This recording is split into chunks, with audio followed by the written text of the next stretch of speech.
ನಮ್ಗಿರ್ತಕ್ಕಂಥ ಹಾಗಾಗಿ ನಾನು ಇವತ್ತು ಏನು ಮಾಡ್ಲಿಕ್ಕೆ ಹೊರಟಿದೀವಿ, ಇದು ನಾವು ವರ್ಷದಲ್ಲಿ ಒಂದು 2-3 ಬಾರಿ ಈ ರೀತಿಯ ಒಂದು ಪ್ರೇರಣಾತ್ಮಕ ವೆಬಿನಾರ್ಗಳನ್ನ ಉರ್ದು ಶಾಲೆಗಳಿಗೆ ಯಾಕೆ ಮಾಡ್ತಾ ಇದೀವಿ ಅಂತ. ನಾವು ಸಾಮಾನ್ಯವಾಗಿ ಕನ್ನಡ ಇಂಗ್ಲಿಷ್ ಅಲ್ಲಿ ಮಾಡ್ತೇವೆ, ಅದು ಉರ್ದು ಶಿಕ್ಷಕರಿಗೆ ಕೆಲವು ಬಾರಿ ಮುಟ್ಟೋದಿಲ್ಲ.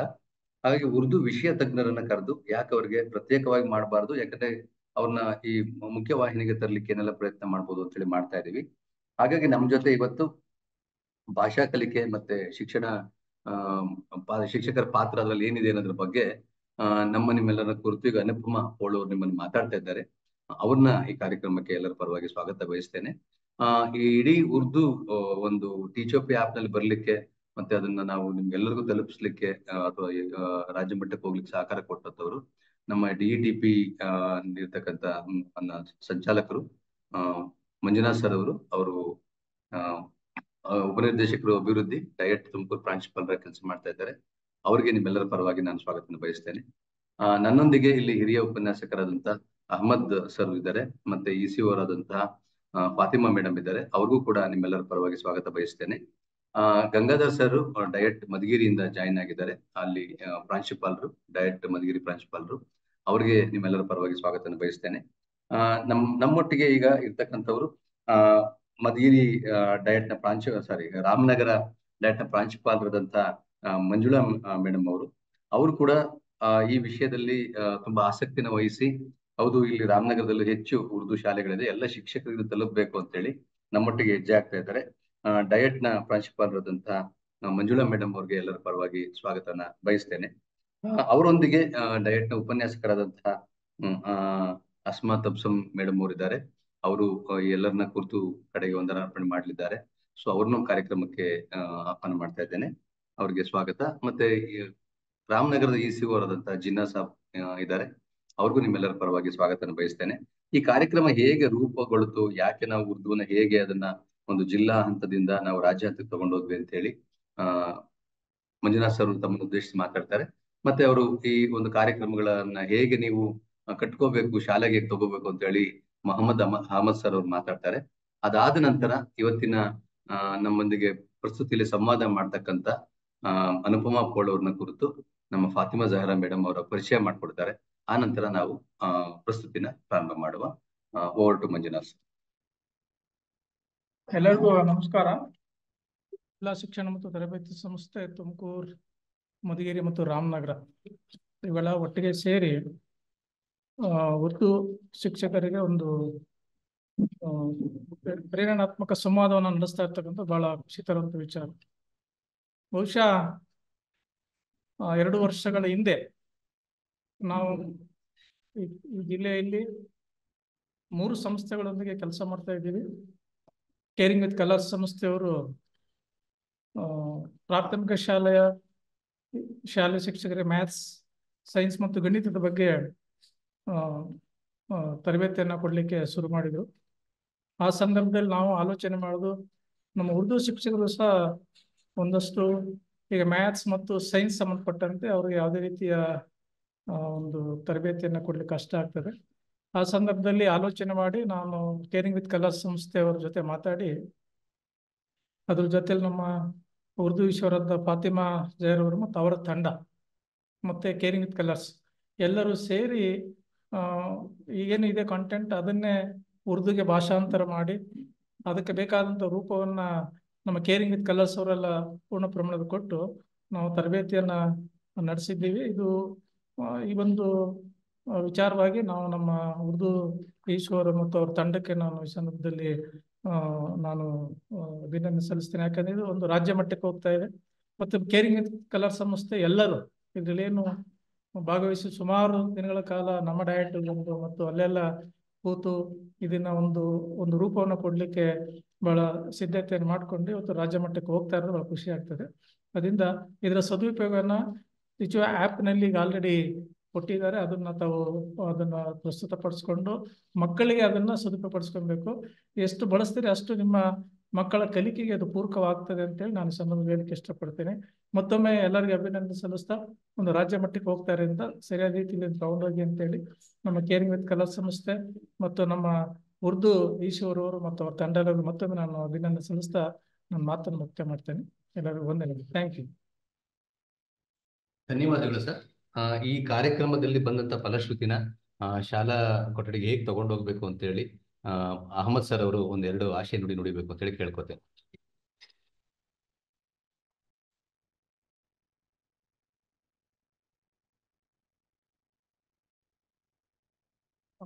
Good afternoon to everyone. Tumkur district institute of education and training Tumkur, जिला रामनगर और मधुगिरी के तमाम उर्दू असातिज़ा का खैर मुकदम करते हुए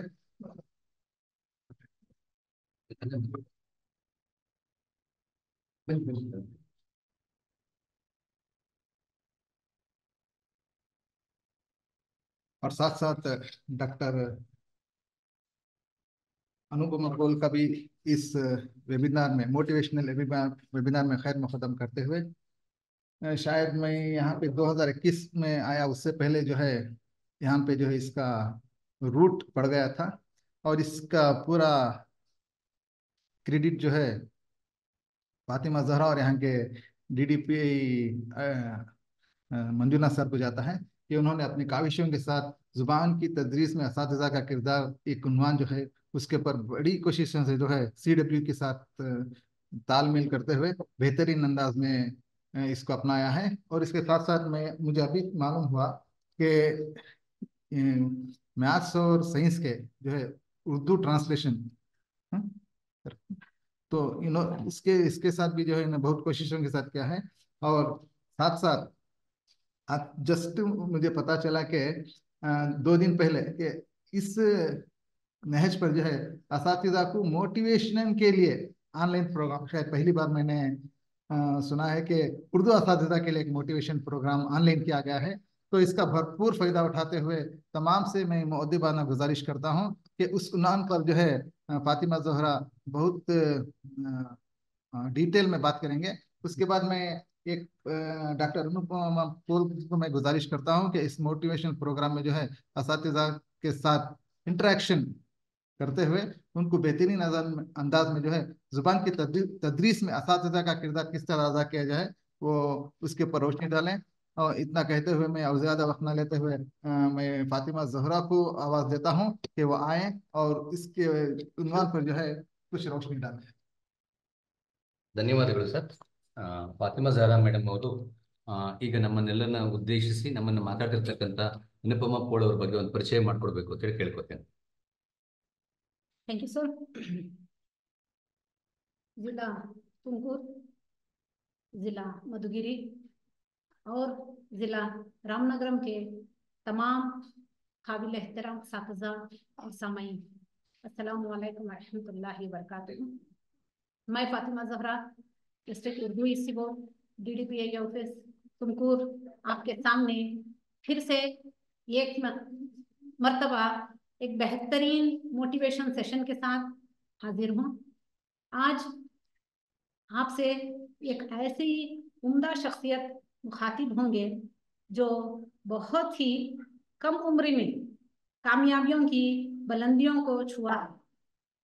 आपका नाम है मोहतरमा डॉक्टर अनुपमा एस पॉल. आपने MA उर्दू डिस्टिंक्शन के साथ Karnataka state women's university Bijapur से हासिल की है और साथ ही साथ आप नेट, JRF और KSET क्वालिफाइड हैं. आपका PhD कुवेंपु यूनिवर्सिटी शिवमोगा से मुकम्मल हुआ है. आपका मिखाला है कर्नाटक की उर्दू शायरी में वतन दोस्ती और कौमी एकजहती के अनासिर. अभी आप बेंगलुरु यूनिवर्सिटी के शोबा उर्दू के असिस्टेंट प्रोफेसर और कोऑर्डिनेटर की हैसियत से अपना फर्ज अदा कर रही हैं. मोहतरमा को बैक वक्त उर्दू, इंग्लिश, कन्नड़, मराठी और हिंदी जबानों पर उबूर हासिल है. आपके खास मज़ामीन में उर्दू अदब, ख़वातीन अदब और उर्दू फिक्शन है. आपने तकरीबन 4 इंटरनेशनल सेमिनार्स और लगभग 8 नेशनल सेमिनार्स में हिस्सा लिया हुआ है और कई लेक्चर्स, वर्कशॉप्स रिफ्रेशर कोर्सेस और ओरिएंटेशन प्रोग्राम्स भी आप कंडक्ट करते हैं। और इस सब के अलावा आपकी कई मुख्तलिफ मज़ामीन पर तहरीरें मुख्तलिफ अखबारात और रसाइल में छपे हुए हैं। आपके कई interviews ETV Urdu, ETV Kannada, B news nation Bijapur, DD Chandana और न्यूज़ 18 उर्दू में टेलीकास्ट हो चुके हैं। मोहतरमा को कर्नाटक उर्दू एकेडमी बेंगलोर की जानिब से स्पेशल अवार्ड से नवाजा गया है और Karnataka state women university Bijapur से हजरत हाशिम पीर गोल्ड मेडल हासिल किए हुए हैं। अब शायद मैं मोहतरमा के शान में अल्लामा इकबाल की ये बात कहना चाहूंगी, नहीं तेरा बसेरा खसरे आयवानी के गुंबद पर, नहीं तेरा बसेरा खसरे आयवानी के गुंबद पर, तू शाही है बसेरा कर पहाड़ों की चट्टानों पर। आज आपसे इंशाअल्लाह ज़बान की तदरीस में असातिज़ा का किरदार इस उन्वान पर बहस करेंगे। उम्मीद करती हूँ तीनों अज़ला के असातिज़ा मोहतरमा की बातों को बगौर समाअत फरमाएंगे और जहाँ जहाँ पर ज़रूरत हो अहम नुकात को अपने डायरीज में नोट करते जाएं, क्योंकि इस तरह के सेशंस आपको हर दिन हर वक्त मैसर नहीं होते। मैं फिर से एक मरतबा तमाम तीनों ज़िला तुमकुर, मधुगिरी और रामनगरा डायट के तीनों प्रिंसिपल्स और CWC की पूरी टीम और मेरे तीनों जिले के तमाम उर्दू असातिज़ा की जानिब से मोहतरमा doctor Anupama yes Paul madam का हम तमाम की जानिब से और मेरी इनफरादी जानिब से दिल की अमीर गहराइयों से और भरपूर इस्तकबाल करती हूँ और दरख्वास्त करती हूँ कि आप इस सेशन को संभालें। शुक्रिया मैडम। ನಮಸ್ಕಾರ ಫಾತಿಮಾ ಮೇಡಮ್. ತಬ್ರೇಜ್ ಈಗ ಮೇಡಮ್ ಅವರು ಅಲ್ಲಿಂದ ಪ್ರಸ್ತುತಿನ ಪ್ರಾರಂಭ ಮಾಡಬಹುದು. तो सबसे पहले तो मैं ज़ोहरा फातिमा मैडम साहिबा का शुक्रिया अदा करती हूँ कि उन्होंने बहुत ही पुरखुलूस अंदाज में मेरा इस्तकबाल किया। डिस्ट्रिक्ट इंस्टीट्यूट ऑफ ज़िला रामनगर, तुमकुर और मधुगिरी के ज़ेर एहतमाम और केयरिंग विद कलर्स के ज़ेर एहतमाम एक प्रोग्राम का इनकाद किया है जो motivational talk for Urdu teachers. तो इस एतबार से केयरिंग विद कलर्स ने मुझसे राबिता किया था और उन्होंने अपने जो भी काम के ताल्लुक से उन्होंने नोयत मुझे समझाई थी। तो खैर आज का जो हमारा सेशन रहेगा ज़बान की तदरीस में असातिज़ा का किरदार। मैं उम्मीद करती हूँ कि जितने भी यहाँ पर हमारे पार्टिसिपेंट हैं उनका ताल्लुक उर्दू ज़बान से ही होगा, तो उस मुनासिबे से ही मेरी बातचीत आपसे होगी। और इसी के साथ मैं तमाम डाइट्स तुमकुर मधुगिरी के तमाम अराकीन के जो भी सरबराह हैं उनका शुक्रिया अदा करती हूँ और आप तमाम की खिदमत में अपना नमस्ते सलाम सब कुछ पेश करती हूँ। तो अपने मौजू पर बात करते हुए मैं यही अर्ज कर रही थी कि जो तदरीस का पेशा है ये बहुत ही मुक़द्दस पेशा है और इसका रिश्ता जो है एक पैगंबरी से का रिश्ता जुड़ता है। आप तमाम को पता है हुज़ूर सल्लल्लाहु अलैहि वसल्लम इस दुनिया में जो है नबूवत लेकर आए थे, वो एक पैगंबर थे, तो उन्होंने टीच किया सबको। तो आप तमाम को खुशी होनी चाहिए कि आपका जो ताल्लुक है एक ऐसे मुक़द्दस पेशे से है। तो मैं उम्मीद करती हूँ कि आपको इस बात की खुशी भी होगी। और ये तदरीस के ताल्लुक से हम जहाँ तक देखते आए हैं तकरीबन तमाम मजहब में बहुत ही इज्जत एहतराम की निगाह से इसको देखा जाता है। अगर हिंदू धर्म में हम इसका तो एक उस्ताद को चाहे क्या है गुरु के मानिंद मुखातिब किया जाता है। और इस्लाम के एतबार से अगर देखते हैं तो वालिदैन के बाद जो दूसरा दर्जा है वो उस्ताद का है। तो आप यहाँ पर समझ सकते हैं कि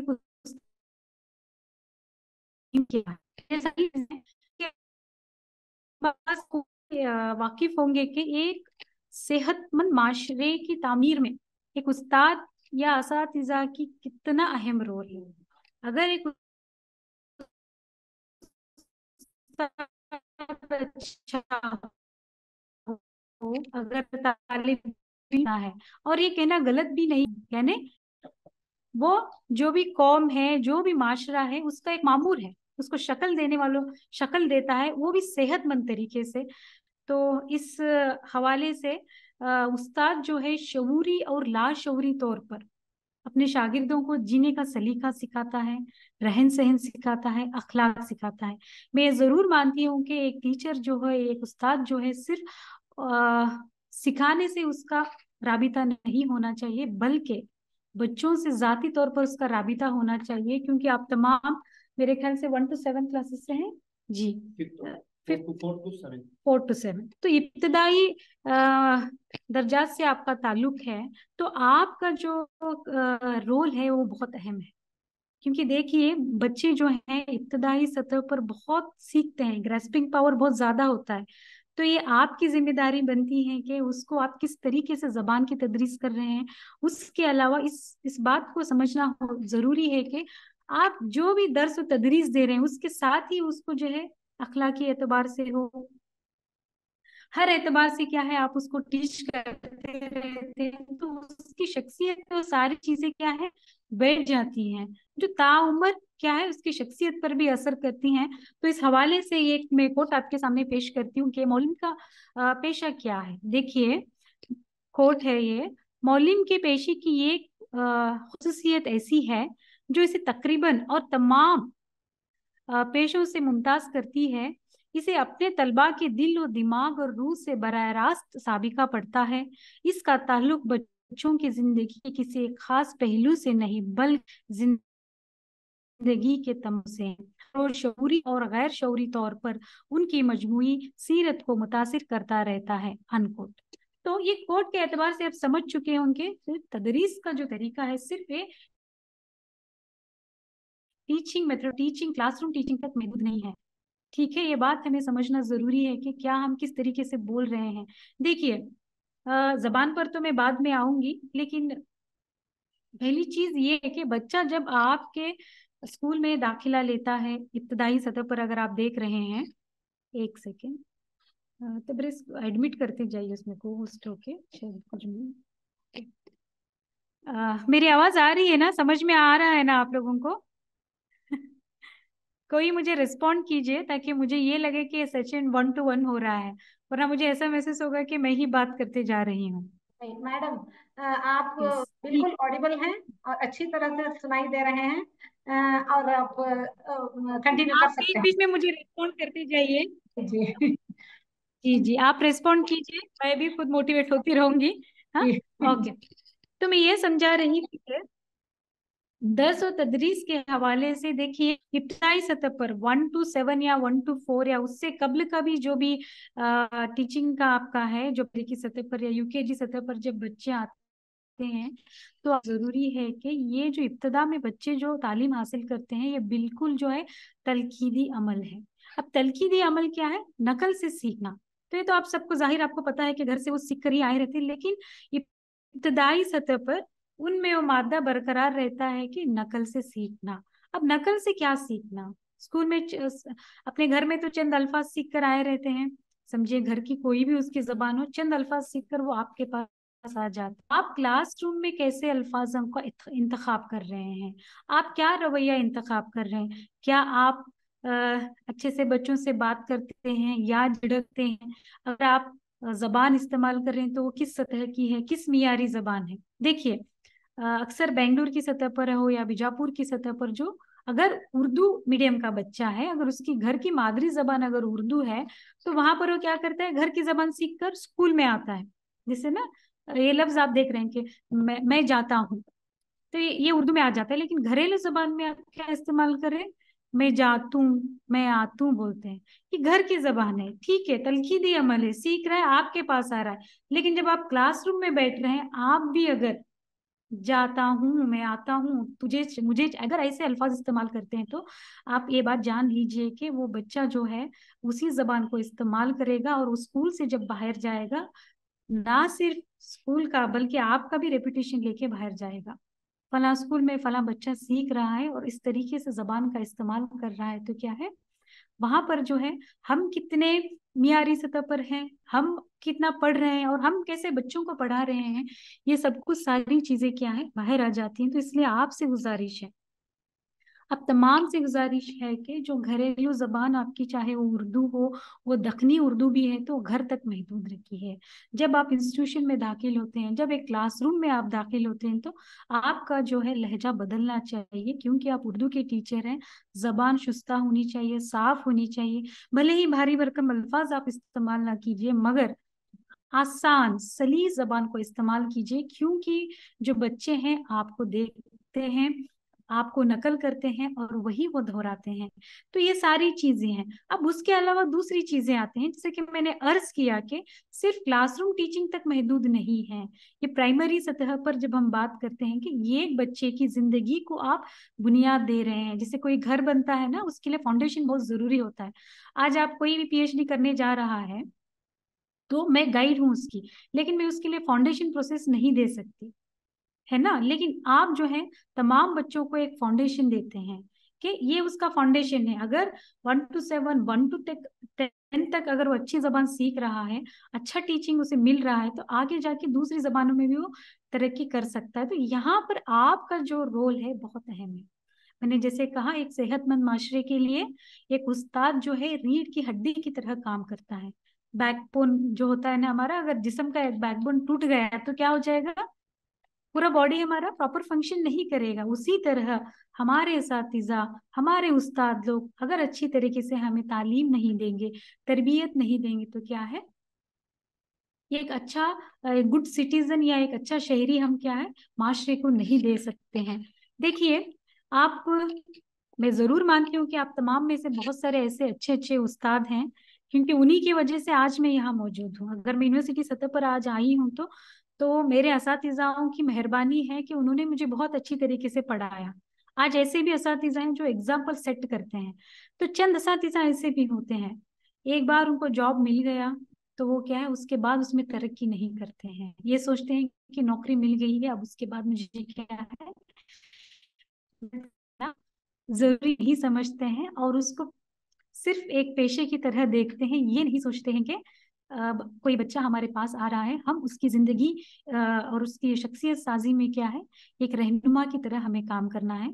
मैं माजरत भी हूँ, आप तमाम तमाम ये बात को लेकिन चंद लोगों ने ऐसे देखा है। देखिए, ये चीज होनी नहीं चाहिए। और बहुत सारी चीजें जैसे कि प्राइमरी सतह पर, इब्तदाई सतह पर आप क्या ओढ़ते हैं, आप कैसा पहनते हैं, क्लासरूम में आप कैसे आते हैं, किस वक्त में आते हैं, वक्त की पाबंदी हो, निसाब की तैयारी आप कैसे करते हैं, आप क्लासरूम में कैसे पढ़ाते हैं, ये सारी चीजें बच्चे अनजाने अनजाने में आप असर कबूल करते हैं। तो आप एक रोल मॉडल के जैसे उनके सामने होना चाहिए। जहां तक हो सके, जहां तक हो सकते अपनी शख्सियत को, अपने आप को उनके सामने पाकीज़ा रखने की कोशिश कीजिए। मैं ये नहीं कहती कि हर कोई इंसान पाकीज़ा नहीं होता है, हर किसी में बहुत सारी कमियां होती हैं, मगर जहां आपके सामने बच्चे हैं, कम अज कम वहां पर आपको ये रवैया बरतना होगा। एक हमदर्दी का रवैया होना चाहिए, आप में ईमानदारी होनी चाहिए। ये तमाम चीजें देखिए लाशऊरी तौर पर बच्चे की शख्सियत पर असरअंदाज करती हैं। आज मैं खुद मेरा ही मैं अगर आपको एग्जाम्पल देती हूँ, तो मैं उर्दू जो सीख रही थी 1 to 5 में कन्नड़ा मीडियम में थी, और 5th के बाद मैंने उर्दू में दाखिला लिया। तो जाहिर है एक जबान से दूसरी जबान में जाने के बाद बहुत मुश्किलात पेश आते हैं। तो मुझे भी हुआ, 1 साल तक मैं समझ नहीं पाई और ना ही स्कूल का नेचर में समझ पाई। मगर मुझे जिन्होंने पढ़ाया, मुजावर सर उनका नाम है, जो दुनिया में नहीं, अल्लाह उनको मगफिरत अता फरमाए, वो मुझे शाम में आके ट्यूशंस बताते थे, पढ़ाते थे, लफ्ज पर लफ्ज पढ़ाते थे, इस लफ्ज का क्या मायने हैं, इसको कैसे तलफ्फुज के साथ अदायगी करना चाहिए। और वो सिलसिला कायम रहा। उसके बाद मैं गई डिग्री में, तो वहां पर मुझे बहुत सारे अल्फाजों के तलफ्फुज में बहुत दिक्कत होती थी। तो मेरे डिग्री के एक टीचर थे समीउद्दीन सर, तो उनको पता चल गया कि कुछ तलफ्फुज में, कि जबान मेरी अलग है, घर का माहौल, तो उसमें दिक्कतें बहुत सारी चीजें थी। तो मैं डिग्री की सतह पर सीखी हूँ। तो सर रोज क्लास में आते और मुझसे जो है मैं पढ़ती और सर क्लास कराते, और उसके बाद जो पढ़ना लिखना जो है मेरा बहुत ही तरक्की कर गया। तो बताने का मकसद ये है कि आप जब तक बच्चों के हाथ से पढ़ाएंगे नहीं, जब तक आप उसको पढ़ के नहीं सुनाएंगे कि फला लफ्ज ऐसे उसका इजहार होता है, तो आपको भी ऐसे ही पढ़ना है। तो ये सारी चीजें बुनियादी चीजें हैं। मेरे से आप उम्र में बड़े हैं और बहुत तजुर्बा रखते हैं, बहुत कुछ आपने देखा है, तो ये सारी बुनियादी चीजें हैं। तो उसके बाद हम चलते हैं कि अब उर्दू जबान के एतबार से बात करते हैं, क्योंकि हमारा जो ताल्लुक है उर्दू से है। तो हाँ, सबसे बड़ी जिम्मेदारी हम पर शायद ज्यादा है। और तो अब उर्दू की तरक्की कैसे की जाए? देखिए, जबान के जरिए उर्दू की तरक्की कैसे की जाए, या स्कूल के जरिए उर्दू की तरक्की कैसे की जाए। देखिए, तरक्की की, किसी भी जबान की तरक्की की दो नौइयतें हो सकती हैं। ये एक जो है आम अवाम में उसको तरक्की पा सकती है, और दूसरी चीज ये है कि स्कूल के जरिए, मदारिस के जरिए। और हम ये नहीं कह सकते हैं कि स्कूल के जरिए ही या यूनिवर्सिटीज के जरिए ही उर्दू जबान की तरक्की हो सकती है। ऐसा बिल्कुल नहीं है, क्योंकि कोई एक जबान जब तश्कीली दौर में होती है, तरक्की तब करती है ये एक अवाम का बड़ा तबका जब तक उसको अपना नहीं लेता है ना। जब एक अवाम का बड़ा तबका उसको अपनाता है, जब उसको उसका सपोर्ट मिलता है, उसके बाद पढ़ा लिखा तबका जो है इस जबान में जो है वो भी इसमें दिलचस्पी लेना शुरू करते हैं। तब जाकर क्या है, ये स्कूल और मदारिसों में इस जबान की चलन आम हो जाती है। और उर्दू जबान से आपको तो पता ही है, ये बनी वहां से, रेख्ता बोलकर इसको कंसीडर किया जाता है। और ये जो है आम अवाम की जबान थी। जब फारसी को हटा दिया गया, जब अंग्रेज हिंदुस्तान में आए, जब उन्होंने क्या है फारसी को जरिया तालीम निकाल कर उर्दू को जरिया तालीम किया, तो तब जाकर क्या है लोगों ने उर्दू सीखना सीखा, है ना। तो ये एक नौइयत है। और आज के जमाने में, आज प्रेजेंट सिनेरियो में, अगर स्कूल के जरिए उर्दू को कैसे तरक्की दी जाए, ये बड़ा मसला है और बहुत बड़ा सवाल है। सिर्फ high school, primary, PUC degree तक के सवाल नहीं है, ये यूनिवर्सिटी तक भी आज बड़ा मसला बन चुका है कि उर्दू जबान का तहफ़्फ़ुज़ कैसा किया जाए, उसकी हिफाजत कैसे की जाए, उसको जबान के जरिए क्या है असातिज़ा के जरिए या हमारे जरिए उसकी तरक्की कैसे हो। तो देखिए, ये दो चीजें आते हैं एक जबान की तरक्की के एतबार से, क्योंकि आप असातिज़ा हैं, उर्दू के ही पढ़ाने वाले हैं, तो ये आपकी बहुत बड़ी जिम्मेदारी बनती है कि उर्दू के तहफ़्फ़ुज़ के बारे में, उसकी तरक्की के बारे में, उसकी तरवीज के बारे में आपको गौर फिक्र करना है। सिर्फ गौर फिक्र ही नहीं करना है, बल्कि अमली कदम भी उठाना है। तो दो चीजें मैंने बताई कि किसी भी जबान की तरक्की के लिए दो चीजों का होना लाजमी है। पहली चीज ये है कि आप उस जबान से मोहब्बत करना सीखें, है ना। जब तक आपके जबान को आप कदर की निगाह से नहीं देखेंगे, जब तक आप उससे मोहब्बत करेंगे नहीं, तब तक उस जबान के लिए नहीं होगी। अब जबान को आपने मोहब्बत कर ली, उसको अपना लिया, उसको अपना समझा, उसकी तरक्की में जो है आप अब अमल करना सोच रहे हैं। दूसरी चीज क्या है, जिम्मेदारी। देखिए, आम आवाम उर्दू बोलते हैं, घर की जबान उर्दू है, बहुत सारे बोलते हैं। आज आईटी सेक्टर में चले जाइए, उर्दू पढ़ना लिखना नहीं आता है, लेकिन घर की जबान दखनी उर्दू है, लेकिन आईटी सेक्टर में काम कर रहे हैं। अब उन पर जिम्मेदारी कम बनती है, लेकिन हम पर जिम्मेदारी ज्यादा होती है। क्यों? हमारे घर की जबान उर्दू है, हमारी मादरी जबान उर्दू है, हमारा जो पेशा है उर्दू जबान से मुंसलिक है, तो हम उसके जिम्मेदार बनते हैं। गोया उर्दू के टीचर्स ने क्या किया, गोया उर्दू की यूनिवर्सिटी की सतह पर क्या किया, हाई स्कूल की सतह पर क्या किया, प्राइमरी की सतह पर क्या किया, क्या इन असातिज़ाओं ने अपनी जबान के तहफ़्फ़ुज़ के लिए, उसकी तरक्की के लिए कोई कदम उठाया या नहीं। तो जब जिम्मेदारी का एहसास होता है, तभी जाकर क्या है कोई हम अमली कदम उठा सकते हैं। तो ये बेहद जरूरी है कि जबान से आप मोहब्बत करें और उसके लिए क्या, उसकी तरक्की के लिए कोशिश करते रहें। देखिए, आगे मैंने लिखा है, हाँ, क्योंकि मैं ये भी बता रही थी कि मादरी जबान के ताल्लुक से जो है आपके सामने मैं बातचीत कर रही थी, तो मैंने ये महसूस किया कि देखिए, आम अवाम जो है हिंदुस्तान में उर्दू बोल लेती है, तकरीबन 50-60% उर्दू बोलने वाले हैं। आम तौर पर बता सकते हैं कि घर चार की उनकी मादरी जबान हो या घरेलू जबान हो, ये 100 में 70 से 50% ये लोग बोल लेते हैं।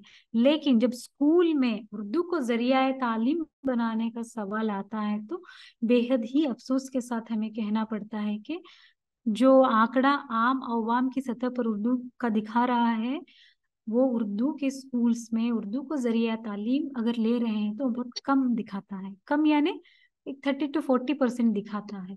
ये क्यों हो रहा है, किस वजह से हो रहा है, इस पर गौर और फिक्र करना मेरी और आपकी जिम्मेदारी है। इसकी वजूहात क्या है? देखिए, वजूहात बहुत सारे हो सकते हैं। आज आप तमाम सुन रहे हैं ना मेरी बात? आप दरमियान मुझसे इंटरेक्ट करते रहिए।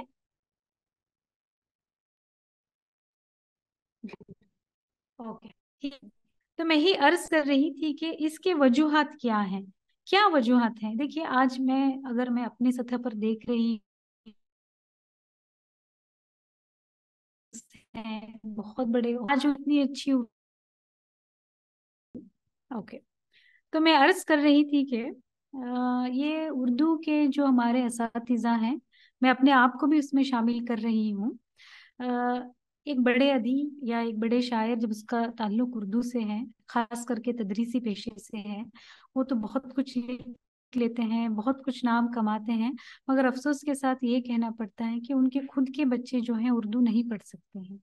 ये जो हाई सोसाइटी में आज मैं देख रही हूँ, पढ़ा लिखा तबका में मैं आज देख रही हूँ कि जब उस अदीब या शायर की मौत हो, पढ़ने वाला कोई नहीं रहता है, और वो उनके पूरे लाइब्रेरीज जो हैं, किताबें जो हैं, किसी और लाइब्रेरी को डोनेट करते हैं।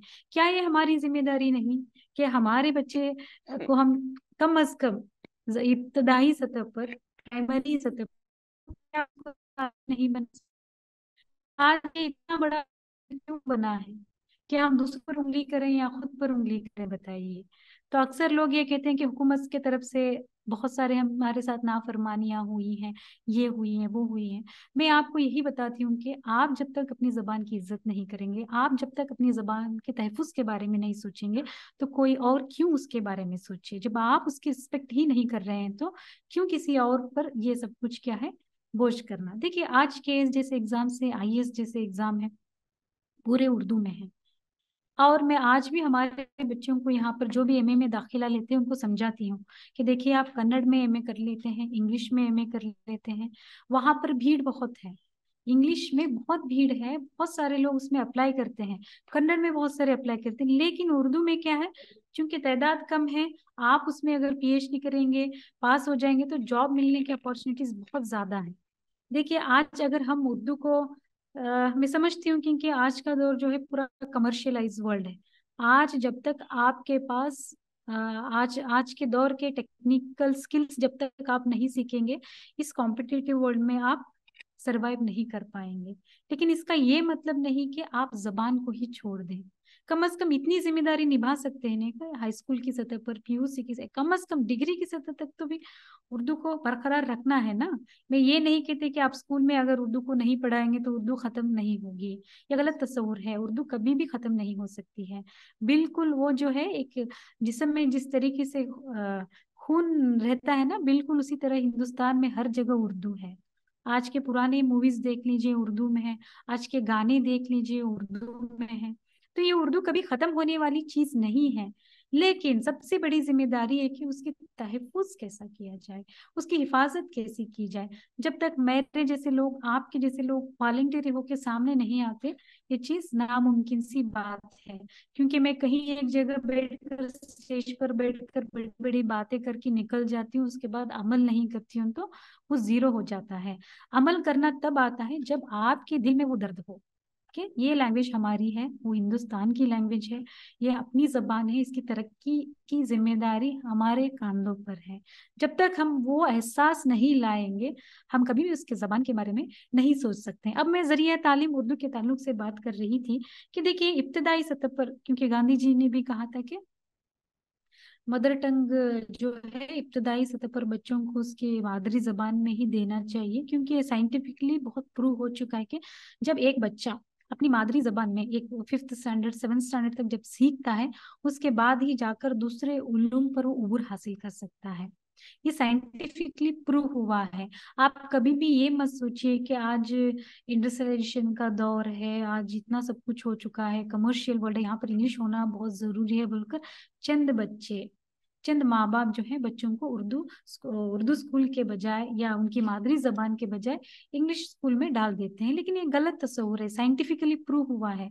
आप एक जबान में जब तक उबूरियत हासिल नहीं करेंगे तब तक दूसरी जबान में आप उबूरियत हासिल नहीं कर सकते, क्योंकि फाउंडेशन है, फाउंडेशन चाहिए ना किसी भी चीज के लिए, बिना फाउंडेशन का घर नहीं बनता है। उसी तरीके से क्या है, आपको ये समझना जरूरी है, खास करके अगर आपके पास वालिदैन आते हैं, जब आपसे ये सवाल करते हैं, क्या जी ऐसे ही बोलते हैं ना, घरेलू जबान में इस्तेमाल कर रही हूँ, हमारी दखनी उर्दू इस्तेमाल कर रही हूँ कि क्या जी उर्दू पढ़ने से क्या मिलता है, तो आप उनको जवाब दीजिए। अगर आपके प्राइमरी सतह पर, हाई स्कूल की सतह पर आते हैं, तो आप बैठिए, उनका काउंसलिंग कीजिए कि देखो ये चीज है कि इब्तदाई सतह पर जरिया तालीम बच्चे का अगर उसी के जबान में देना चाहिए, अगर उर्दू में आप देते हैं, वो एक तरह से क्या है, उस जबान में बोल सकता है, सलाहियत पैदा कर सकता है। और साइंटिफिकली प्रूव हुआ है कि मादरी जबान में जितना जल्दी बच्चा समझ सकता है, उस तरीके से दीगर जबान में वो उबूरियत हासिल नहीं कर सकता है।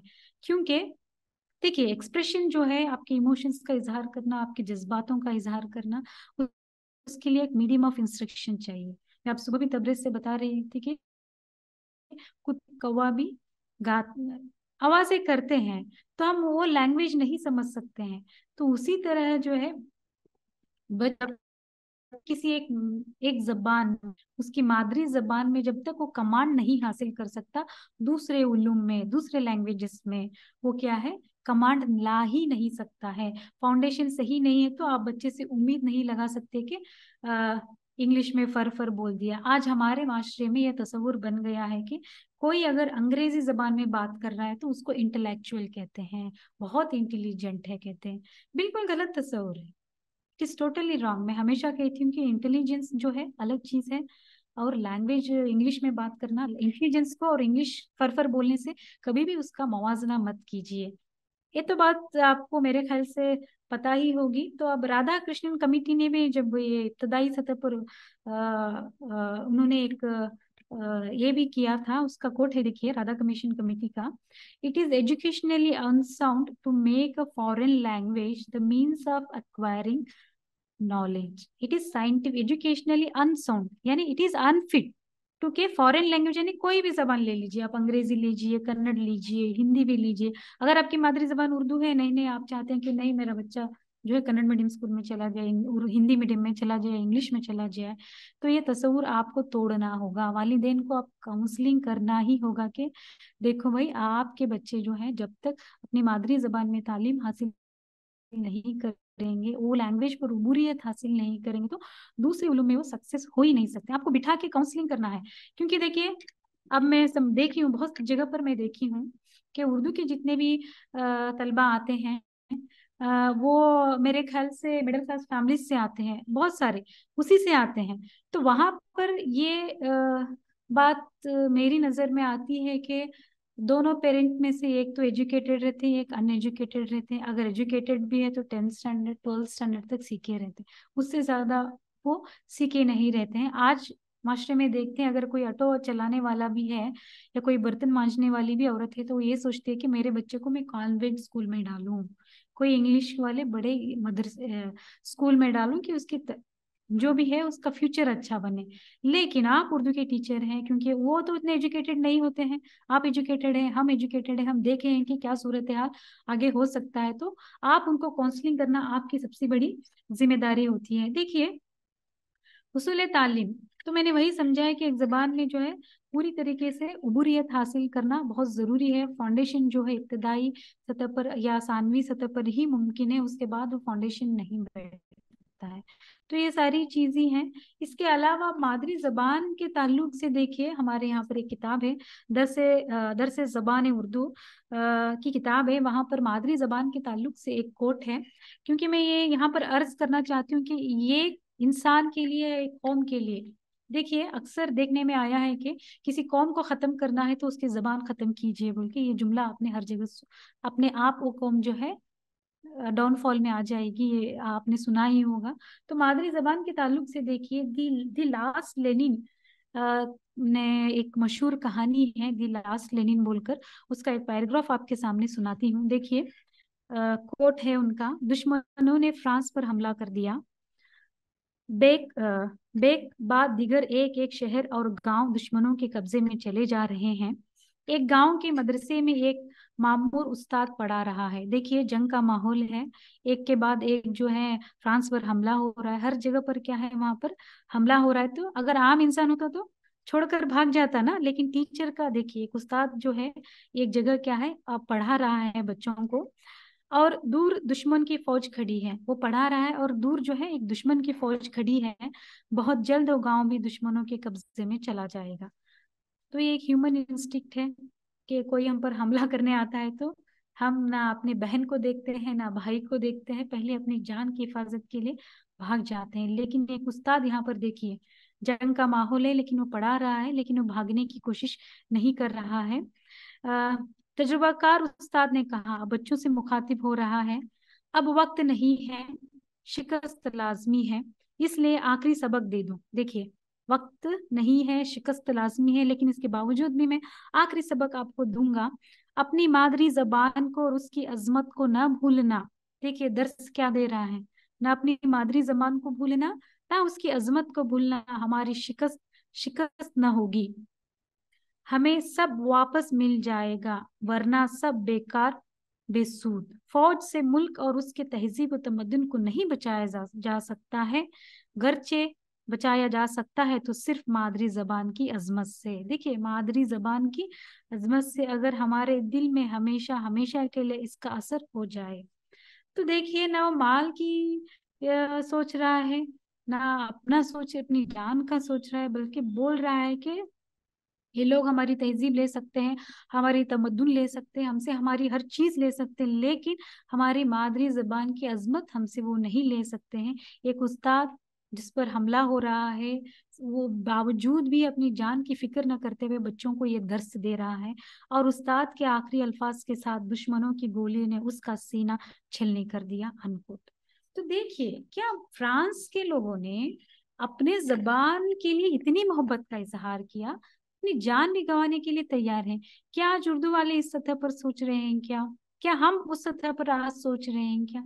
नहीं, बिल्कुल नहीं। आज देखिए मैं कन्नड़ जबान की बहुत इज्जत करती हूँ, बहुत ही शुस्ता जबान है, तहजीब याफ्ता जुबान है, और हमारी वो सरकारी जबान भी है। मगर आज कन्नड़ा वाले जितना उनमें कम्युनिटी है, जितना स्ट्रांग है लैंग्वेज को लेके, उर्दू वालों के पास वो तस्वुर नहीं है। आज कोई कन्नड़ जबान की बेइज्जती करता है या कोई कुछ कहता है तो ये पूरे लोग जाते हैं उसके खिलाफ एहतजाज करते हैं, और जिस शख्स ने उसकी बेइज्जती की है उससे माफी भी मंगवाते हैं। लेकिन आज उर्दू के बारे में अगर कुछ ऐसा हो रहा है तो हम कोई जाते भी नहीं है ना पूछते हैं। जब पूछने ही वाला नहीं है तो जाहिर से बात है हर कोई कुछ भी आके बोलकर चला जाता है। तो ये सारी चीजें क्या है, जबान की अजमत है। फिर वही बात आ जाती है कि मोहब्बत पर ही ये बात आ जाती है कि क्या हमने हमारा हक अदा किया, फिर यही सवालिया निशान हमारे सामने आ जाता है।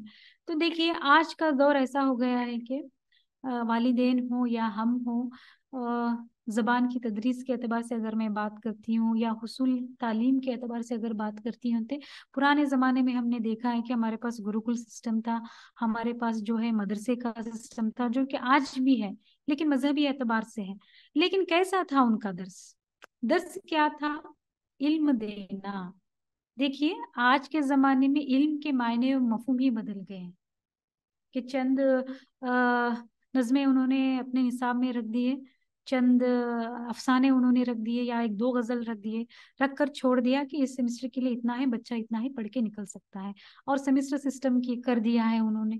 तो क्या बच्चा सीखेगा आप बताइए? आज नॉलेज नॉलेज नहीं रहा, बस सर्टिफिकेट के तक महदूद हो गया है, बस मार्क्स शीट तक महदूद हो गया है, और उसको कहीं जॉब मिल जाता है तो वहां तक महदूद हो गया। आप आज किसी से भी पूछ लीजिए, आप ही अपने आप से सवाल कर लीजिए, या आपके बच्चे जो दाखिला लेने आ रहे हैं उनके वालिदैन से पूछ लीजिए या बच्चों से पूछ लीजिए, भाई आप उर्दू में पढ़ने आ रहे हैं, क्या उम्मीद है आपको? तो बोले कि नहीं मैडम अच्छी है, हमें कहीं जॉब मिल जाएगी तो क्या है। हाँ, मुस्तकबिल के बारे में सोचना बहुत जरूरी है, लेकिन हुसूल इल्म के तहत कोई भी आज जो है एजुकेशन हासिल नहीं कर रहा है, बस एक माश का जरिया बन गया है। मैं ये कहती हूँ कि जबान जो है सीखिए, सीखिए, उसका रिस्पेक्ट भी कीजिए, सब कुछ कीजिए, उसके बाद माश के बारे में सोचिए। क्या जरूरी है क्या उर्दू के? आज आज देखिए, ये मैं कह सकती हूँ कि ये लोगों का तंज है या उनका नजरिया अलग है, क्या है, मैं आज तक उस चीज को क्या कहते हैं अंडरस्टैंड नहीं कर पाई कि उर्दू सीखने से क्या मिलता है। उर्दू सीखने से क्या मिलता है, ये जुमला फिक्रा अगर मैं कोई और कहेगा तो मैं शायद उसको वजाहत दे दूं, लेकिन ये उर्दू वाले ही पूछ रहे हैं, तो उनको मैं क्या वजाहत दूं, मुझे आप बताइए। नहीं दे सकते ना, आप उर्दू की रोजी खा रहे हैं, उर्दू आपकी मादरी जबान है, आप खुद पूछ रहे हैं कि मैडम उर्दू सीखने से क्या मिलता है। देखिए, ये सवाल बिल्कुल भी होना नहीं चाहिए, बेहद ही अफसोस के साथ है, क्योंकि ये मैं ये समझती हूँ कि वो कम इल्म है, उन्हें पता नहीं है कि उर्दू पढ़ने से क्या हासिल हो सकता है। मैंने आईएएस केस का आपको हवाला दिया है, और स्कूल्स में आज कितने मदरसे हमारे पास हैं जहाँ उर्दू नहीं है, उर्दू तो है ना, तो वहां पर भी आपके लिए जॉब अपॉर्चुनिटीज है। ये सारी चीजें हैं, लेकिन देखिए जबान को और प्रोफेशन के साथ मत जोड़िए, बिल्कुल अलग अलग चीजें हैं। प्रोफेशन अब आ गया है, ये तस्वुर पूरे हमारे माशरे में आ गया है कि एजुकेशन जो है प्रोफेशन के तहत, जॉब के तहत पढ़ा जा रहा है, सिर्फ मार्क्स के तहत पढ़ा जा रहा है, लेकिन उसमें कोई भी वो जबान कैसे इस्तेमाल कर रहा है, कौन से अल्फाजों का इंतखाब कर रहा है, ये सारी चीजें क्या है, बिल्कुल भी वहां पर नहीं है।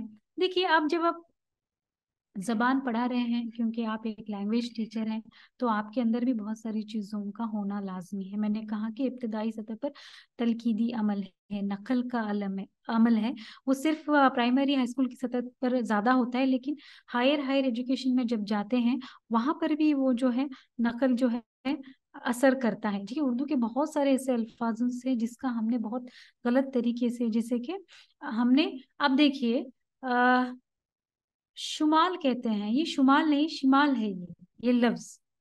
देखिए, अब जब मैं उर्दू वाली हूँ, मैं ही गलत एक प्लेटफॉर्म में खड़े होकर गलत तलफुज कर रही हूँ, तो मेरे जो शागिर्द हैं वो भी वैसे ही गलत पढ़ेंगे, और कहीं बाहर जाएंगे जब वो कहीं मेरे जैसे कोई टॉक देंगे या किन लोगों से मिलेंगे, जब गलत अल्फाजों का इस्तेमाल करेंगे तो सवाल पूछेंगे ना कि कहाँ पढ़ा, किस उस्ताद से पढ़ा, तो रेपिटेशन किसका जाएगा, मेरा ही जाएगा ना। तो ये बहुत सारी चीजें हैं जहाँ पर हम अपने आप को बहुत हर चीज से क्या है हिफाजत के साथ, हर लफ्ज, हर जुमला, हर फिक्रा किस एतबार से हम पढ़ रहे हैं, समझा रहे हैं, उसका क्या है इल्म होना हमारे लिए जरूरी है। तो यहाँ पर और एक कोट भी मैं आपके सामने अर्ज कर दूं कि सबसे पहले बच्चा अपने माहौल से सीखता है, गो इसका तालीमी सिलसिला जबान के सीखने के अमल से शुरू हो जाता है, इब्तदाई तालीम का सिलसिला भी जबान के तालीम से ही शुरू होता है।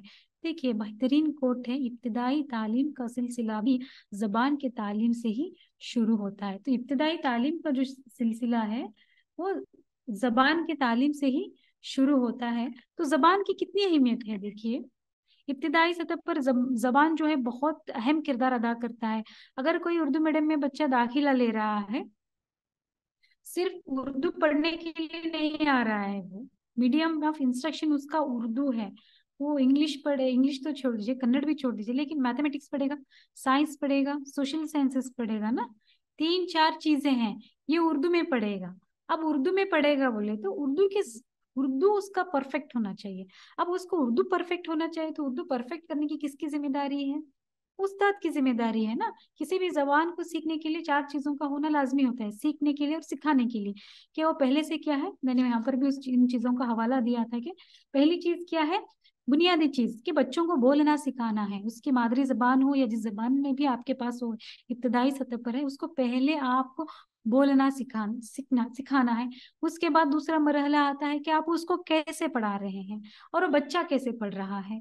उसके बाद लिखना सिखाएंगे, लिखना सिखाने के बाद तहरीर करना वो सीख जाता है। और इसके दर्जात अलग हैं, इब्तदाई सतह या मिडल ले लीजिए, अपर मिडल ले लीजिए, फिर हाई स्कूल लीजिए, फिर वो सिलसिला अमल होता है जब बच्चा बोलना ही नहीं सीख रहा है, सही तरीके से लिख भी नहीं रहा है, सही तरीके से पढ़ भी नहीं रहा है और सही तरीके से तहरीर भी नहीं कर रहा है, तो क्या है वो उबूरियत हासिल नहीं कर सकता है। आज मैंने देखा है कि बच्चे 10वीं जमात तक आ जाते हैं, बच्चे 12वीं जमात तक आ जाते हैं। जब हम उनके पेपर्स एसेस करने जाते हैं, जब हम जांच पड़ताल करने जाते हैं, जब वो वैल्यूएशन का सत्र शुरू होता है, तो इमला गलत होता है, न जुमले दुरुस्त होते हैं, सवाल कुछ होता है, बच्चों का जवाब कुछ होता है। तो अब मैं किसको जिम्मेदार समझूं? क्या उस्ताद को जिम्मेदार समझूं, क्या पढ़ाने वाले के समझूं, या बच्चे को समझूं, है ना? तो जब ये हमारे पास बहुत रिफ्लेक्ट हो रहा है, मैं फला जगह का नाम मैं नहीं लेना चाहती हूँ, कि ये हाल ही में हुआ है ये, जहाँ पर बच्चों का भी कंपटीशन रखा गया और उस्तादों का भी कंपटीशन रखा गया, और मजमून नवीसी में था ये मामला। मुझे बोलना नहीं चाहिए, बहुत सारी चीजें हैं। देखिए, तनकीद दो तरह से होती है, और तनकीद जो सेहतमंद तनकीद अगर की जाए तो वो मुनासिब होगी, और तभी जाके सुधार आता है। अगर मैं बोल रही हूँ तो आप ये मत समझिए कि मैडम हम पे तंज कर रहे हैं या तनकीद कर रहे हैं, ये बात नहीं है। मैं चाहती हूँ कि सुधार हो। हम अपने आप को जब तक नहीं सुधारेंगे, बच्चों में वो सुधार हम नहीं देख सकते। तो देखिए, ये मजमून नवीसी का मुकाबिला था, लेकिन जिन साहिबा ने लिखा था, जो एक टीचर ही थी, उन्होंने इसको तकरीरी अंदाज में लिखा था कि मैं सलाम करती हूँ फलां फलां को, मैं अपना थैंक्स देती हूँ, ये वो। ये मजमून नवीसी में बिल्कुल नहीं आता, ये फॉर्मेट ही नहीं है। और वो लिखती है, और चंद लोगों ने ऐसे लिखा था कि उन्होंने जो है मार्जिन का भी एहतमाम नहीं किया था। मार्जिन कहाँ से कहाँ शुरू होता है उसका एहतमाम नहीं है। और अब जब लिख रहे हैं, माफ कीजिए, मुझे एक फोन आ रहा है, होल्ड कीजिए, माफ।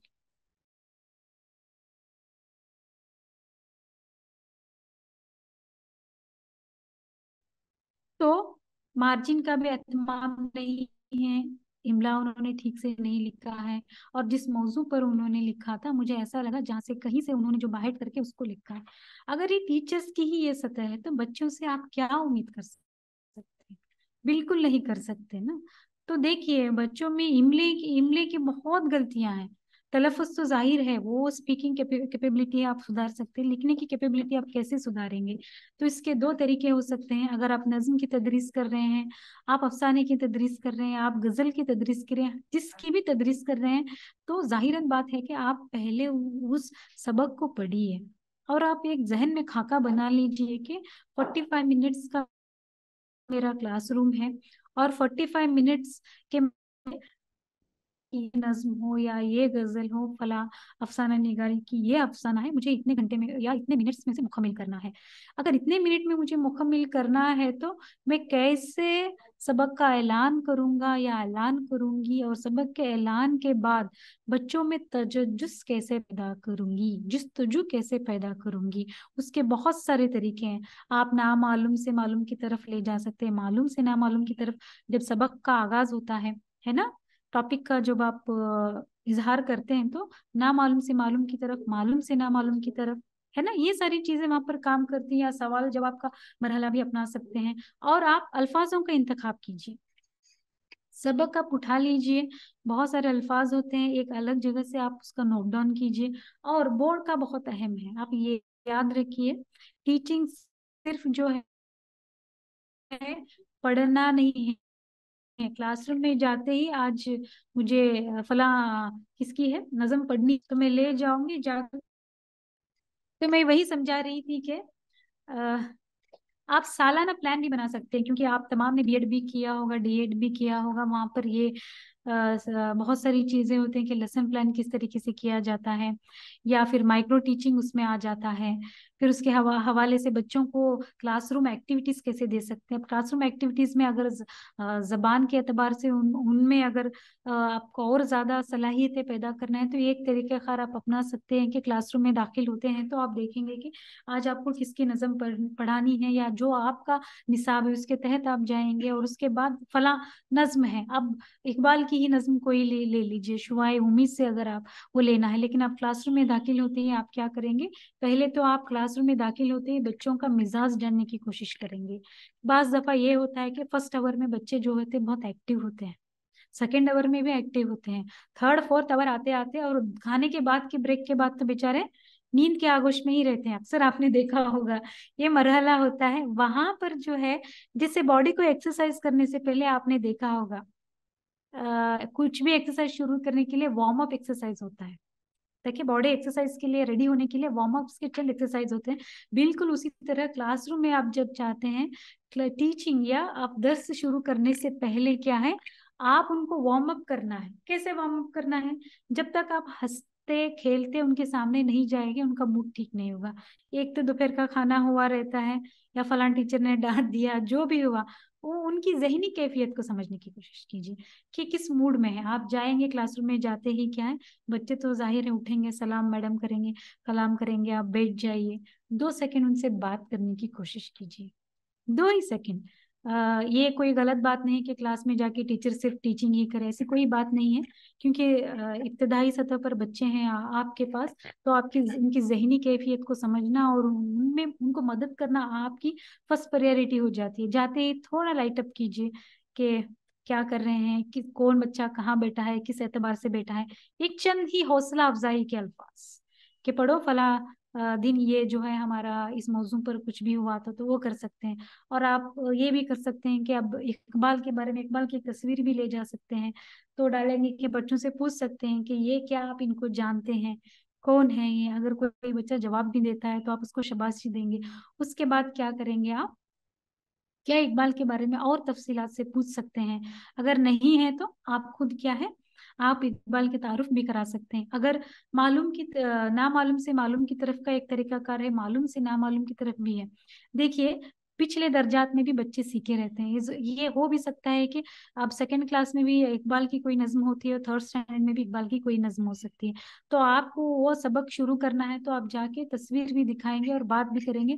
तो बच्चा अगर पिछले जमात के बारे में कुछ याद करता है, तो रिकॉल करता है, तो वो बोलेगा कि मैडम ऐसा है। तो आप क्या है वहां पर आपका सबक का ऐलान करेंगे कि हाँ भाई ये जो है बहुत मशहूर शायर हैं उर्दू के।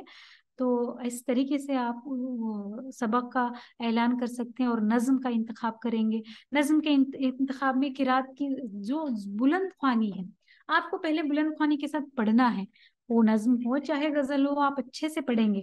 पढ़ने के बाद क्या उस पर तफसील से बात करेंगे, और चंद अल्फाज होते हैं वो बोर्ड पर लिखेंगे और चंद अल्फाजों के मायने और मफहूम आप करेंगे। और उसी वक्त में 45 मिनट्स में जहां तक हो सके मुकम्मल करने की कोशिश कीजिए। आपको अगर ये जानना है कि मैंने जो पढ़ाया है वो जी अब बच्चों तक वो जो है गया है या नहीं चेक करना है, तो आप क्या कर सकते हैं, किसी भी एक बच्चे को उठा सकते हैं और उसके हाथ से क्या इनफरादी तौर पर जो क्या है बुलंद खवानी करा सकते हैं। तो आपको पता चलेगा कि वो कहाँ गलत पढ़ रहा है, कहाँ किस लफ्ज को क्या है वो तलफ़ुज़ के एतबार से हो, मायने मफहूम के एतबार से हो, या उसकी अदागी हो, वो सही नहीं हो रहा है। तो आप फीडबैक बच्चे से ले सकते हैं। नहीं फिर भी फीडबैक अच्छा, एक बच्चे से एक फीडबैक अच्छा मिल सकता है, क्योंकि इब्तदा के रो में जो बच्चे बैठते हैं अक्सर वो अच्छे अच्छे पढ़ने लिखने वाले बच्चे बैठते हैं, लेकिन पीछे पीछे जो बैठते हैं वो भी होशियार ही होते हैं, लेकिन पढ़ने के लिए उतना इंटरेस्ट नहीं दिखाते हैं, वो तजुजुस या जुस्तजु नहीं दिखाते हैं, तो पीछे जाके बैठते हैं। तो अक्सर ये कीजिए कि पीछे के बेंच के बच्चे को उठा दीजिए और उसको बोलिए कि ये नज्म आपको मैंने आज पढ़ाई है और इससे आपने क्या इल्म हासिल किया, ये किया, दो उसके जो सतरे आप उससे पढ़ाइए। आप देखिए अगर वो कैसे पढ़ रहा है, ठीक से पढ़ रहा है या नहीं पढ़ रहा है। अगर नहीं पढ़ रहा है तो आपको वर्क होम भी दे सकते हैं कि ये लफ्ज को ऐसे पढ़ना चाहिए। और बाज दफा फ्री पीरियड्स रहते हैं, फला दिन कोई फ्री पीरियड आपके पास बचता है तो वॉलेंटरी उस वक्त बच्चों के पास चाहिए, और उनको क्या है आप कुछ वर्क दे दीजिए, नेक्स्ट डे पढ़कर आइए, तो पढ़कर सुनाएगा। और वो भी, और एक चीज भी हो सकती है कि देखिए इब्तदाई सतह पर क्या होता है, आप बच्चों से ज्यादा उम्मीद नहीं लगा सकते कि नहीं कि बच्चा आलमी सतह बहुत ही आला सतह पर पढ़े, बिल्कुल नहीं। नकल से सीख रहा है, तलखीदी अमल से सीख रहा है, आपसे सीख रहा है, क्योंकि वो सीखने के लिए आया है। तो वहां पर क्या है, किसी को बुला सकते हैं या फिर कोई अच्छा पढ़ने वाले को एज ए रोल मॉडल, उसी क्लास में से कोई एक अच्छा बच्चा भी हो सकता है, अच्छी जबान में पढ़ सकता है, तो उसको मिडल में ला के रुकाइए और उससे बच्चों को पढ़ाने का सिखाइए। ये क्या होता है, अगर वो पढ़ा रहा है तो ये बच्चा भी पढ़ा सकता है ना, तो उसके अंदर जो है कॉन्फिडेंस आएगा, उसके अंदर हिम्मत आएगी। तो ये तमाम बुनियादी चीजें हैं, बोलने के लिए तो बहुत सारी चीजें हैं और उसमें वक्त भी बहुत बीत सकता है। तो खाके के एतबार से हो, नज्म के एतबार से हो, दर्स व तदरीस का मरहला जो है बहुत बुलंद है। और ये मैंने इब्तदा में भी कहा था कि पैगंबरी पेशे से इसका रिश्ता है, ये बहुत पाक पेशा है। मेहरबानी करके आपने आप को किसी ऐसी चीजों में डाल के इस पेशे को मतलब मलहूज मत कीजिए। इसका तकद्दुस जो है उसको बरकरार रखिए, क्योंकि सोसाइटी का, माशरे का, वालिदैन का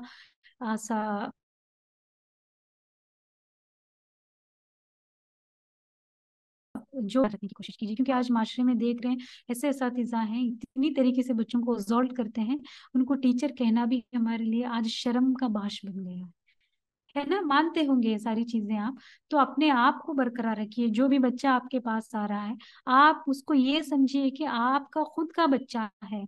आपका जिस तरीके से आप अपने बच्चे के लिए सोचते हैं कि ये स्कूल में जाएगा, मेरा बच्चा पढ़ेगा, और घर आते ही उसका वर्क चेक करेंगे, ट्यूशन जा रहा है या नहीं चेक करेंगे, ये सारी चीजें आप अपने पर्सनल इंटरेस्ट से लेके बच्चे को चेक करेंगे। अगर उर्दू के बच्चों के, आपके यहाँ जो बच्चे पढ़ने आ रहे हैं, उनके लिए भी आप वो इंटरेस्ट दिखाइए, क्योंकि मैंने पहले भी कहा था कि मौलिम जो है मामूर कौम है, कौम की उसको एक तश्कीली या एक अच्छी तरह से सेहतमंद माशरे की तरफ अगर कोई ले जा सकता है तो वो सिर्फ और सिर्फ उस्ताद है। आज भी आप देखिए, बड़े बड़े प्रोफेसर्स देखिए, बड़े बड़े साइंटिस्ट देखिए, जब उनके उस्ताद उनके सामने आते हैं तो झुक कर उठते हैं, है ना। इस्लाम में भी है बिल्कुल बहुत सारी चीजें जहाँ पर एग्जाम्पल्स हमारे सामने हैं कि एक उस्ताद का तकद्दुस जो बहुत आला है।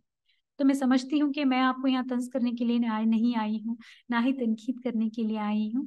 जो मेरे समझ है उन चीजों को मैं आप तक पहुंचाने की कोशिश की हूँ।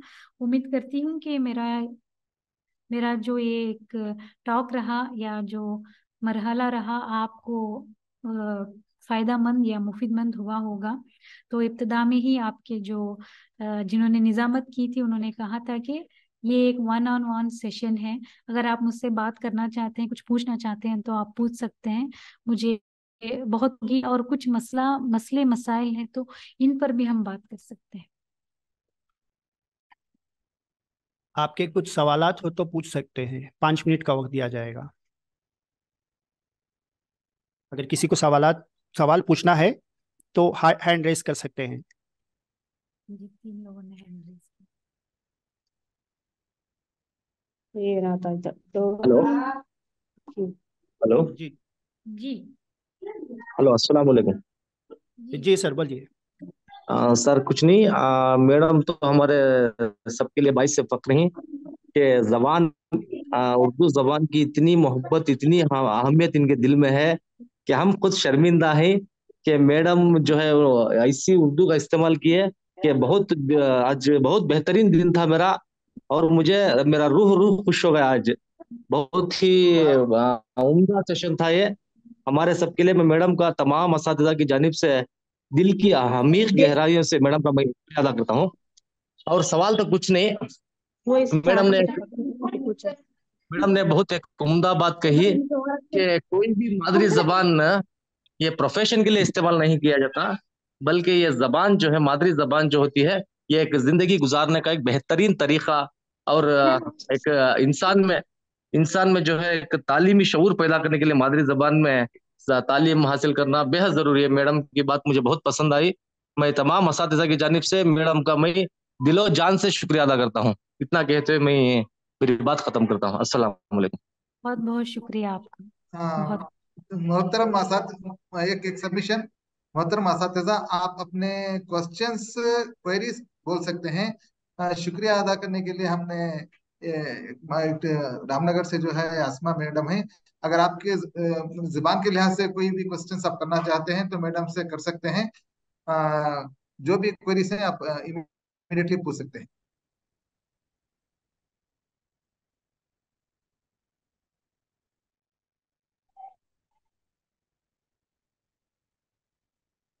अगर किसी को सवाल करना है तो पूछ सकते हैं, और आपकी सतह पर ये सवाल। मैडम जी जी सवाल तो कुछ नहीं है, बस सवाल नहीं, जो तो मैं ये बस आपसे मैडम ये जानना चाह रही हूँ। आपसे इंक्वायरी करना चाहता हूँ जी जी कि ये मधुगिरी जो तालीमी जिला है, इधर मधुगिरी तालीमी जिले में कमोपेश 14 उर्दू स्कूल हैं। ऐसे ही बहुत से ताल्लुकात में प्राइमरी स्कूल बहुत हैं, मगर ताल्लुक में जो हाई स्कूल्स, जो उर्दू हाई स्कूल्स की जो जरूरत है इधर स्केल उठावा।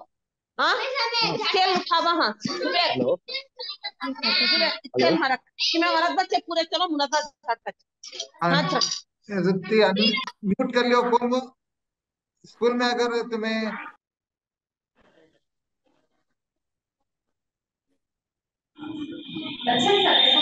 आपका सवाल बताइए सर।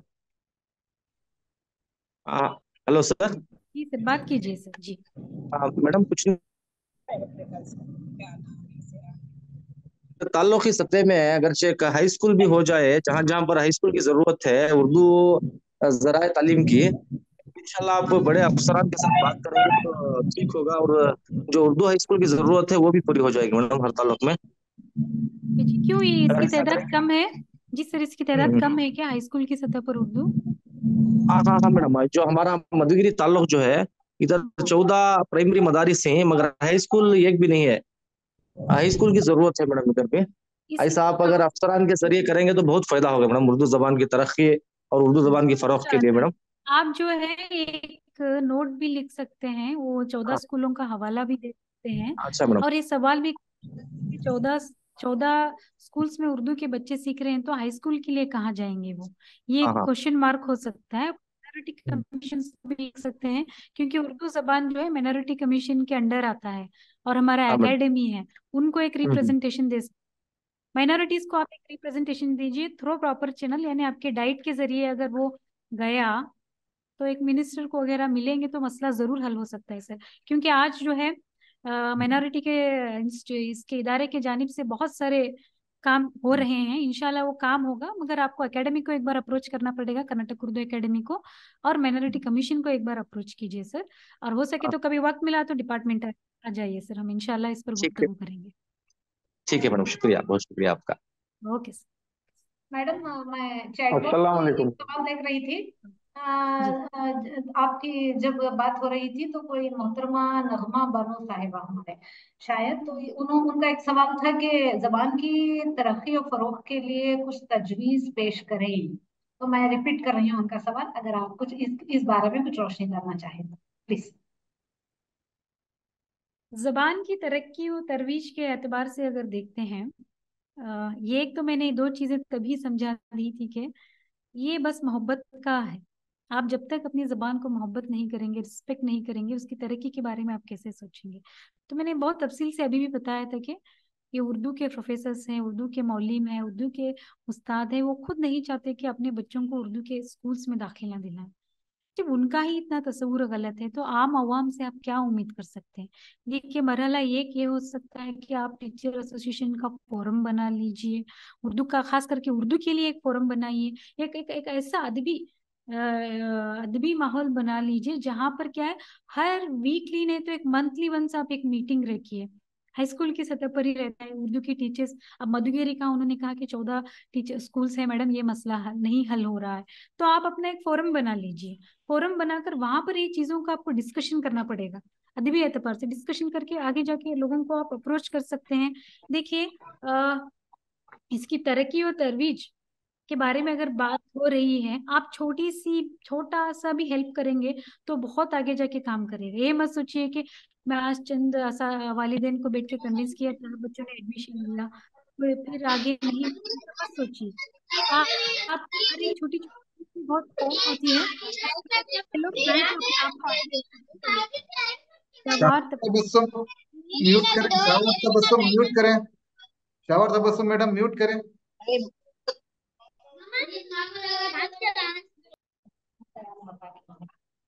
मैम कंटिन्यू करें मैम। जी ओके। तो मैं यही बता रही थी कि अखबारों का मुताला कीजिए, क्योंकि वो अखबार पढ़ते ही नहीं है, कोई खरीदता ही नहीं है। जब तक लोगों की डिमांड नहीं होगी तो कहाँ से आएगा? हमारे उर्दू के मैगजीन्स आते हैं, लिटरेरी मैगजीन्स पढ़ना भी एक बहुत बड़ी जिम्मेदारी होती है। और जहाँ भी जिस जगह भी जाते हैं ना, तो जहाँ तक हो सके उर्दू की तारीफ ही कीजिए, क्योंकि ये बहुत लोगों में आ चुका है कि इवन मैं अपने आप को ही पकड़ के बोल रही हूँ, मैं ये नहीं समझती कि आप कोई गैर हैं या मैं कोई गैर नहीं, ये उर्दू वाले हैं और हमारी जिम्मेदारी है। तो ये हम 4 लोगों में जाके बैठ जाते हैं तो क्या है, हम लोग खुद अपनी जबान का गिला करना शुरू करते हैं। ये गिला करना छोड़िए, पहले अमली कदम उठाने पर क्या है, कारआमद हुई है, ज्यादा से ज्यादा पढ़िए, और जहां तक हो सके ये अलग अलग इदारों से राबिता रखिए। और नॉर्थ में हम देखते हैं कि उर्दू वहाँ माशाल्लाह अच्छी, बिहार में भी आप देखते हैं। जी पेपर रहमान कोई है? अनम्यूट कीजिए आप। तो ये बहुत बड़ा सवाल भी है और इस पर जो है गौर व फिक्र करना जरूरी है। उसके बाद ही कोई तजवीज कारगर होगी, क्योंकि हमारे उस्ताद जो हैं या हमारे बड़े असातिज़ा जो हैं या उर्दू ज़बान के बारे में जो मोहब्बत रखते हैं, वो अपने तौर पर कोशिशें कर रहे हैं। ऐसा नहीं कि नहीं कर रहे हैं, कर रहे हैं। इंशाल्लाह आने वाले वक्त में शायद हमारे लिए जो है एक मुस्बत पहलू निकल कर आए या पॉजिटिव रिस्पॉन्स मिले। तो और कोई सवाल करना चाहते हैं? मैडम मैं एक दफा फिर से बता दूं आपको कि हमारे बहुत सारे असातिज़ा चैट बॉक्स में बहुत खुश हैं आपकी बात सुनकर, और बहुत सारे इंस्पिरेशनल मैसेजेस आ रहे हैं आपके लिए। बहुत खुश हैं, जबकि ये पहली मर्तबा उनका एक तजुर्बा रहा है कि कोई उर्दू दान कोई दूसरे मजहब के जो है उर्दू दान बात कर रहे हैं। ये बहुत बड़ी बात है उनके लिए, और बहुत खुशी की बात भी महसूस कर रहे हैं और बहुत फख्र महसूस कर रहे हैं। अब शायद उनको और ज्यादा फख्र होगा जबान उर्दू पर। तो मैं बता दूं आपके लिए बहुत सारे थम्स अप आ रहे हैं मैडम। मैडम थैंक यू, बहुत और बहुत शुक्रिया। मैडम आपका मुताला बहुत गहरा है। आपने बहुत सलीस जबान में उर्दू जबान की जी अहमियत बहुत बेहतरीन अंदाज में समझाया। और साथ साथ जो है, जो आपने इससे पहले कहेंगे कहेंगे प्रोफेशन और जबान को एक साथ ना मिलाएं, ये इंशाल्लाह हम हमारी कोशिश रहेगी कि आइंदा ऐसे ही वेबिनार में आपसे जो है हम फैजाब होते रहें। और अगर मैम और एक चीज जो है, मुझे पहली मर्तबा इत्तेफाक हुआ कि आपका आपसे जो है हम कलाम हो सको। बहुत बहुत शुक्रिया मैम कि आपने बेहतरीन अंदाज में अपने समझाया। अगर और कोई सवाल करना चाहें तो कर सकते हैं। ओके, शुक्रिया सर। एक सेकंड में। अच्छा, बोलिए मैं मैम। आखिर में आप तमाम से गुजारिश करती हूँ कि ये जो आज मेरे मेरे ख्याल से 23। हेलो अस्सलाम वालेकुम मैडम। जी वालेकुम अस्सलाम, बोलिए फरजाना बानो, हाँ बोलिए। मेरा एक सवाल है मैडम उर्दू से मुताला। ये उर्दू पढ़ाते वक्त चंद आने वाली पेश आने वाली दुश्वारियाँ, खास करके तलफ़ुज़ के वक्त, जुमले की अदायगी के वक्त, मेरे पास चंद ऐसे अल्फाज है मैडम, आप नोट कर लीजिए। हलवा, दौलत, बैलों, तुलबा, खास करके इन अल्फाजों में।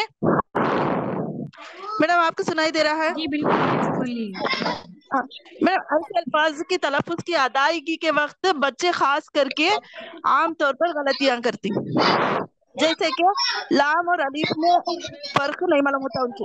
अलीफ को लाम पढ़ती है, अलीफ को लाम पढ़ती, दाल वो लाम को अलीफ पढ़ती,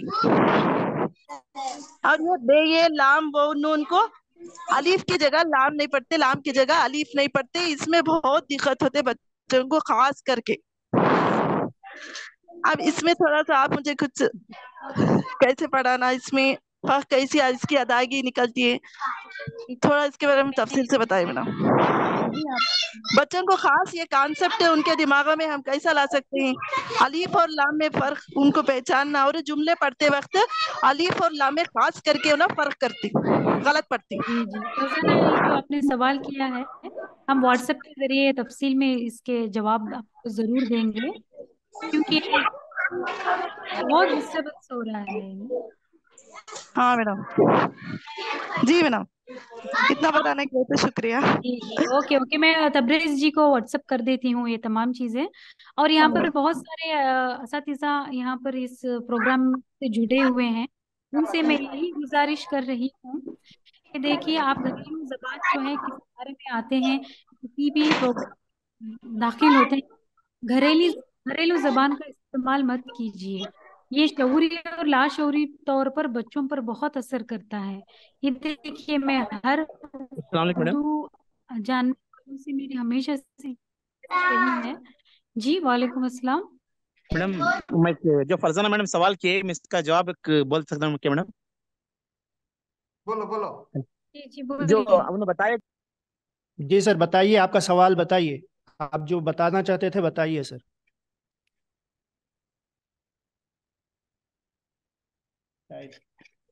कुछ टेक्निकल इशू होगा, ठीक है। तो अस्सलाम वालेकुम मैडम। हेलो अस्सलाम वालेकुम मैडम।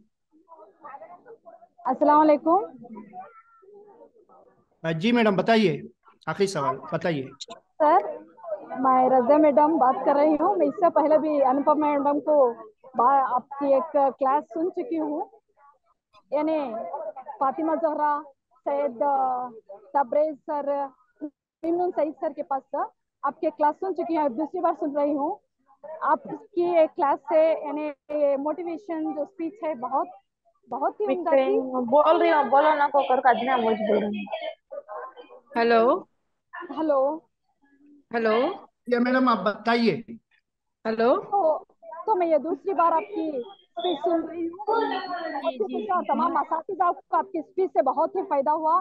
मैं आप तमाम का शुक्रिया अदा करना चाहती हूँ, खासकर फातिमा जहरा का और सैयद तबरेज सर का और दूसरे असातिज़ा का जो भी यहाँ पर आपको मुनक़द करके आपने अपनी स्पीच को हमारे सामने रखने का मौका अता फरमाया।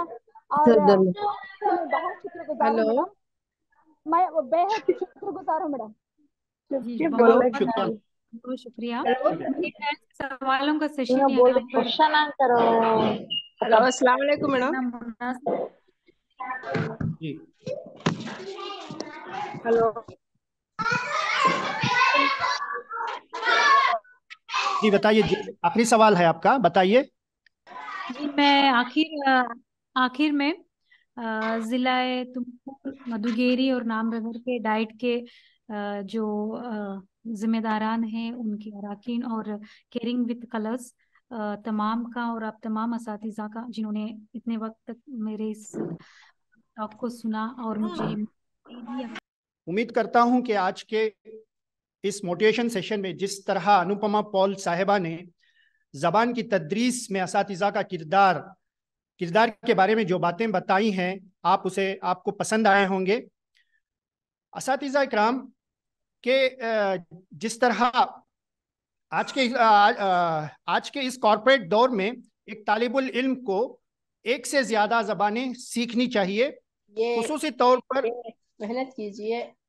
खुसूसी तौर पर मादरी जबान के अलावा एक मकामी जबान, रियासती जबान भी सीखना चाहिए, जिससे उनको मुस्तकबिल में नौकरियों में फ़ायदा होगा। इसके अलावा अनुपमा पॉल साहिबा ने कमरे जमात में आप जिस अल्फाज का इस्तेमाल करते हैं, वो अल्फाज बच्चे के आगे मुस्तकबिल में मुस्तकबिल बनाने के लिए, एक तालिबुल इल्म को काबिल इंसान बनाने के लिए क्या अहम किरदार अदा करता है, इस पर भी अनुपमा पॉल ने बात किया। और बच्चे की शख्सियत बनाने के लिए एक उस्ताद की अहमियत कितनी ज़रूरी है, तो इस पर भी बात किया। और इसके अलावा अनुपमा पॉल साहिबा ने यह भी बताया कि आजकल कॉम्पिटिटिव एग्ज़ाम्स भी उर्दू में हो रहे हैं। हम में से बहुत कम असातिज़ा ये जानते हैं, तो हमें अपडेट रहना चाहिए हर ज़बान के बारे में कि उर्दू में भी कॉम्पिटिटिव एग्ज़ाम्स जैसे कि रेलवे के एग्ज़ाम, बैंकिंग के एग्ज़ाम, बहुत सारे ये सब सारे एग्ज़ाम भी उर्दू में हो रहे हैं। हमें अपडेट रहना चाहिए, तो मुनक़िद हो रहे हैं, हमें इसके लिए अपडेट रहना चाहिए। तो आज के इस सेशन के इस तरह के तबरेज़, आज के तरह के सेशन आगे भी